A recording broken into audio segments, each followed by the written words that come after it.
Kartonok is the ComedyMX channel for kids of all ages, from 9 to 99. Whether your passion runs from classy cars to classic cartoons, from Howdy Doody to Coco the Clown, or from Space Patrol to Buffalo Bill Jr., visit Kartonok and watch all day. Turn your world upside down.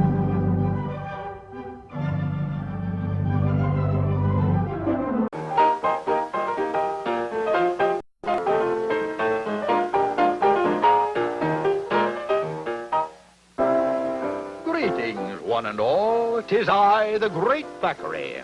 Today, Topsy-Turvy Theatre presents that great drama, The Pied Piper of Hamelin. The village of Hamelin had a problem.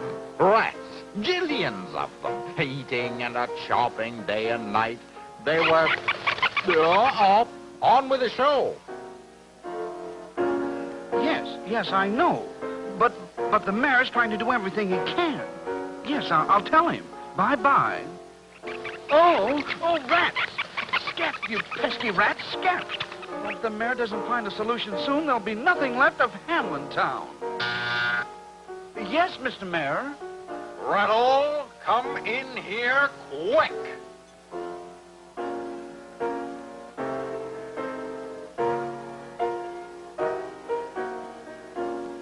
Gretel, I think I have a solution to our rat problem. Oh, Your Honor, how wonderful. What is it? Listen to this ad. Right? Pied Piper Exterminators Incorporated. Let us rid you of your pests. Rats are specialty. Gretel, take a letter. Letter? Mr. Mayor, let's save time and phone. Operator, I want to place a long-distance call.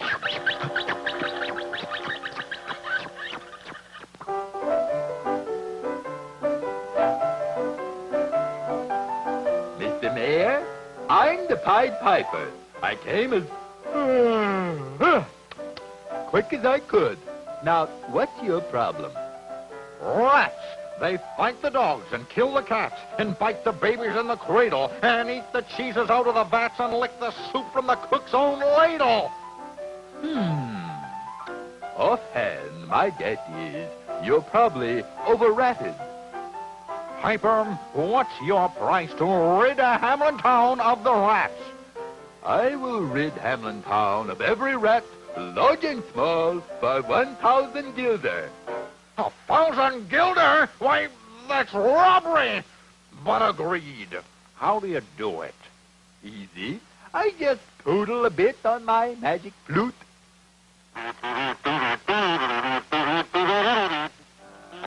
Oh, here he comes. Oh, I just love a parade. Great rats, small rats, lean rats, brawny rats, brown rats, black rats, gray rats, tawny rats, fathers, mothers, uncles, cousins, families by the tens and dozens, brothers, sisters, husbands, wives, followed the piper for their lives.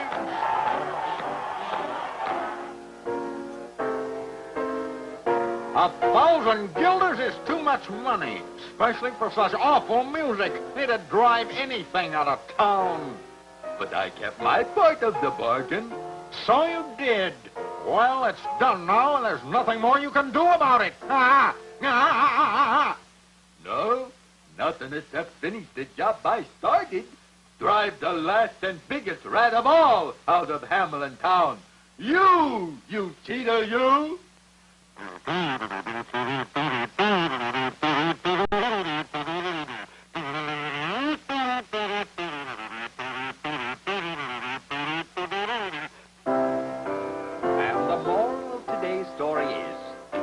Pay your bills, don't run up charge accounts, or the piper will get you. That's right.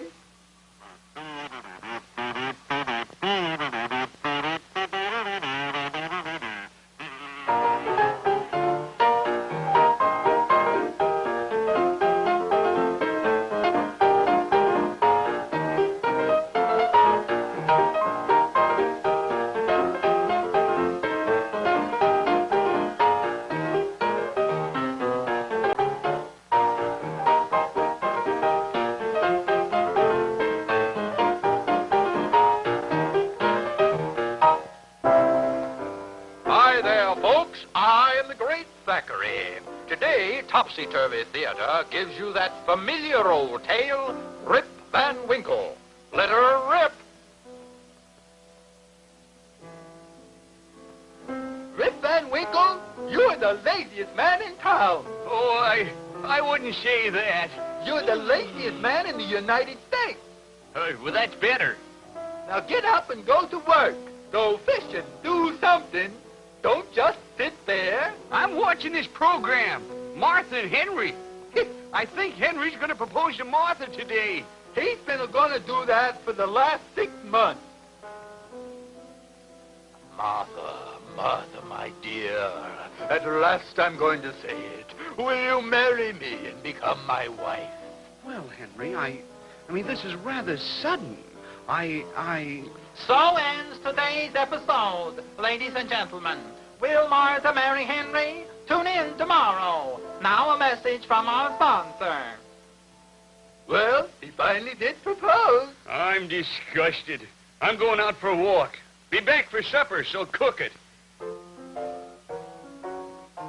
Rip wasn't back for supper. It was 20 years later that a ragged old man with a long beard staggered into the house.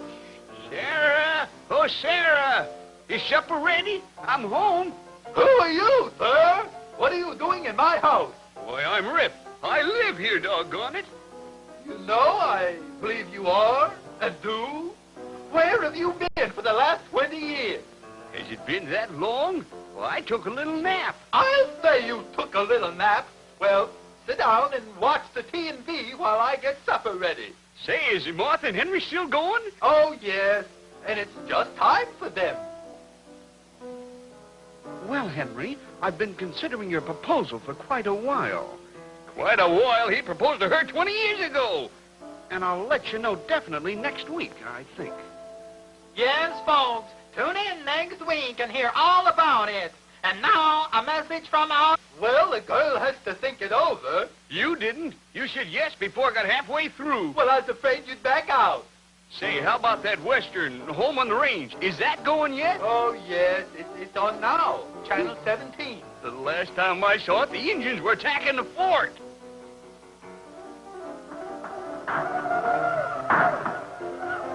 Look out! They're coming up the ravine. Hey, that's the same fort and the same engines. And there's Tex Trigger on the same horse shooting the same gun. I know, it's the rerun. Ain't there nothing new on the air? No, same old stuff. How about pay television? They're still talking about it. One of these days. Goodbye. Where you going? Up on the mountain to sleep another 20 years. Look like I'll be just in time for Martha's wedding. Maybe.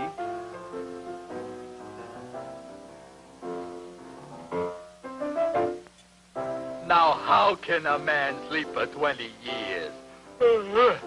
That's easy. You've been half asleep for years yourself.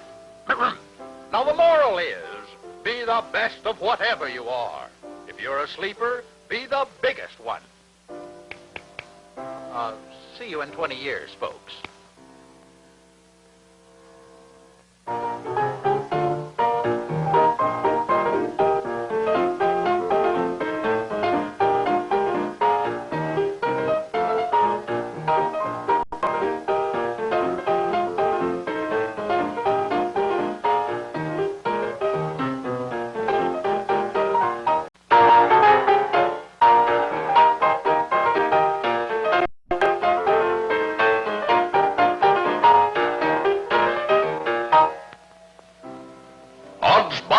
And gadzooks, I'm the great Thackeray, and 'tis time once again for the Topsy-Turvy Playhouse.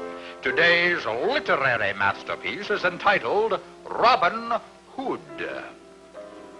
Back in the days of yore, or mine for that matter, there dwelled in Sherwood Forest a band of outlaws called the Merry Men, and their leader was none other than Robin Hood. Before I'm through, the whole world is going to know I'm a crackpot. You mean crack shot? Yeah, that too. Here, Little John, take that apple and set it on top of that rock over there. All right. That it? To your left. Ah. There. Tough luck, Robin. You just missed. Well, I'll try again. Get me another apple. Let's do it later, Robin. I got a splitting headache. Besides, I hear hoofbeats.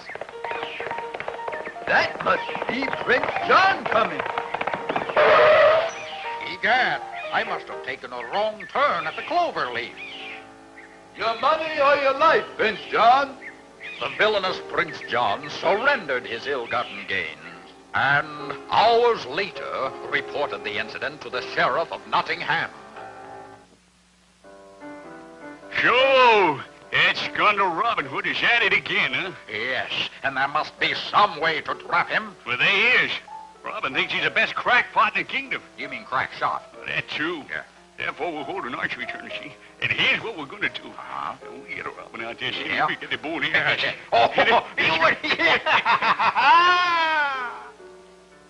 And into the night the evil conspirators plotted their fiendish plan. Howsoever, unknown to them, a pair hold of an archery shell-like tournament, see? ears And here's what overheard we're their gonna do. every word. We get a Robin out there, see? Yeah. We get the bull Oh, here. dear. I must warn Robin Hood. Meanwhile, back in Sherwood Forest, Robin and his men prepare to dine. What do you want for dinner, Little John? Oh, well, on account it's day as much, I like a duck. That makes logic. Okay, one duck coming up. Or rather, down. You want the white meat or the dark meat? Well, I want some... Robin Hood. Well, if it isn't my little old fancy maid, Marion. Oh, Robin. Prince John is holding an orchard tournament tomorrow.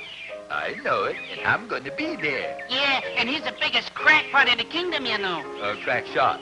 That too. But you can't go. If you win the tournament, he'll know you're Robin Hood and you'll be captured. Don't worry. I'm going to wear a deceit. Huh? Disguise. The day of the tournament dawned bright and clear. Peasants came from all over to witness the gala event. As for the tournament itself, not one solitary archer succeeded in even hitting the target. That is, until... The final contestant will be the tall stranger from Sherwood. That must be Robin Hood. Shall we grab him? There's no need to. You see, in back of the target is a bomb. When Robin hits a bullseye, boom! Robin hit the bullseye as expected, but without the expected results. The crowd went wild. Robin and Maid Marian escaped. And as for the villains... Well, Sheriff, what happened to the bomb? I thought it was supposed to... Well, you didn't, you suppose it? And the moral of our story is... A stitch in time saves 9. But that doesn't make sense. What did you expect from a crackpot? That, too.